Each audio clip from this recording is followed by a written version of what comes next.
ऐसा धरोहर पर नजर नहीं आ रहा है। अभी बिहार सरकार के नाक के नीचे ही पटना में जितने भी निजी विद्यालय हैं, सारे निजी विद्यालय से छात्र छात्राओं के अभिभावकों को मैसेज जा रहा है कि आप 3 महीने का शुल्क जमा कीजिए। दबाव बनाया जा रहा न था, छात्रों का नामांकन कटवा दिया जाएगा। ऐसा जब पटना शहर में हो रहा है तो सोचिए बाकी अन्य जगहों पर क्या हाल हुआ होगा। बिहार सरकार अपनी कथनी और करनी में बिल्कुल अलग अलग नजर आ रही है। अभी हमारे विद्यार्थी परिषद के शीर्ष नेतृत्व में ने यह स्वीकार किया है कि हम आने वाले 30 जून से इस आंदोलन को और मजबूती के साथ लेकर सड़कों पर उतरेंगे। हमने विभिन्न प्रकार के कार्यक्रमों को तय किया है। हमारा उद्देश्य अराजकता उत्पन्न करना नहीं है। कोविड-19 जैसे महामारी के समय हम सरकार को डिस्टर्ब करना नहीं चाहते हैं, परंतु हम यह भी कहते हैं कि हम छात्र हित से समझौता कभी नहीं करेंगे। आपको छात्र हित की बात करनी पड़ेगी। अगर आपने वादा किया है कि हम 3 महीने का निजी शिक्षण संस्थानों का शुल्क अभिभावकों को माफ करवाएंगे तो आपको करवाना होगा। यह मैं सिर्फ अपने लिए नहीं कह रहा, यह मैं उन छोटे छोटे अभिभावकों, छोटे वर्ग के अभिभावकों के लिए कह रहा हूं जिनके अभिभावकों ने अपने बच्चों के सुनहरे भविष्य के लिए उनका नामांकन महंगे से महंगे विद्यालय में करवाया है। परंतु समय का ऐसा चक्र है, कोविड-19 महामारी के दौरान जिस तरह से लॉकडाउन लगा, 3 महीने का लॉकडाउन रहा, उसमें उनकी आर्थिक व्यवस्था पूरी तरह से डगमगा गई है। इसी को नजर में ध्यान में रखते हुए हम सभी ने निर्णय लिया था कि हम सरकार से अपील करेंगे कि आप 3 महीने का शुल्क माफ कराएं। सरकार ने इसका स्वागत किया और उन्होंने वादा किया था, नेशनल टेलीविजन पर उन्होंने वादा किया कि हम 3 महीने का शुल्क माफ करवाएंगे। परंतु शिक्षा माफियाओं का जिस प्रकार से सरकार के ऊपर दबाव है, सरकार उसके सामने नतमस्तक है।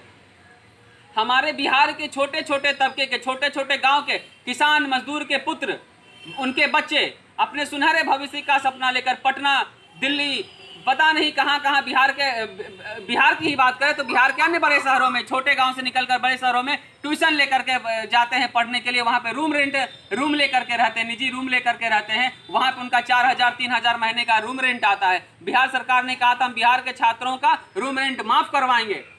आज रूम रेंट ना दे पाने के कारण वही छात्र अपनी पढ़ाई को समाप्त कर, बीच में ही बंद कर, पुनः मजदूरी, पुनः खेतों में काम करने के लिए मजबूर हो रहे हैं। इस प्रकार से उनके भविष्य की चिंता बिहार सरकार को नहीं है। बिहार सरकार केवल चुनाव चुनाव चुनाव और चुनाव प्रचार पर निर्भर है। जिस प्रकार से बैनरबाजी आज बिहार सरकार कर रही है उससे सिर्फ उनकी चुनाव की तैयारी नजर आ रही है। और अगर वह अपने सत्ता मद में चूर होकर यह सोच रही है कि मैं 15 साल पुरानी सत्ता को पुनः छात्र छात्राओं को अपने सत्ता का भय दिखाकर इस वर्ष भी सत्ता की सिंहासन पर आसीन हो जाऊंगा, तो यह उसके सबसे बड़ी भूल है। इस बार छात्र छात्राओं में एक आक्रोश है। आपने जिस प्रकार से उनके साथ सौतेला व्यवहार किया है, यह किसी से छिपा हुआ नहीं है। और मैं सवाल सिर्फ सत्ताधारी सरकार से नहीं करता, मैं सवाल करता हूं विपक्ष के नेताओं से। आज छात्र राजनीति से खड़े होकर हमारे विपक्ष के नेता, प्रतिपक्ष के नेता जिस प्रकार से अपने आप को छात्र नेताओं से अपनी राजनीति की शुरुआत की थी, आज वही छात्र विरोधी नीति में बिहार सरकार के साथ संलिप्त नजर आ रहे हैं। आज उनके मुख से भी एक चर्चा का विषय नहीं निकल रहा है। आज उनके पास भी केवल आरोप और प्रत्यारोप लगाने के सिवा छात्र हित में सोचने की कोई बात नहीं है। अतः मैं सभी बिहार के छात्र छात्राओं से अपील करूंगा कि विद्यार्थी परिषद कोविड-19 जैसी महामारी सत्र में भी आपके लिए सड़कों पर, अपने अपने स्थानों पर अडिग खड़ी है, बिहार सरकार से जूझ रही है, लड़ रही है। आप हमारा समर्थन करें। बाकी 30 तारीख से होने वाले विभिन्न प्रकार के चरणबद्ध आंदोलनों के लिए मैं आप सभी का स्वागत करता हूं और इसकी जानकारी पुनः आपको प्रदान की जाएगी। इसी वाणी के साथ मैं अपने विषय को समाप्त करता हूं। धन्यवाद।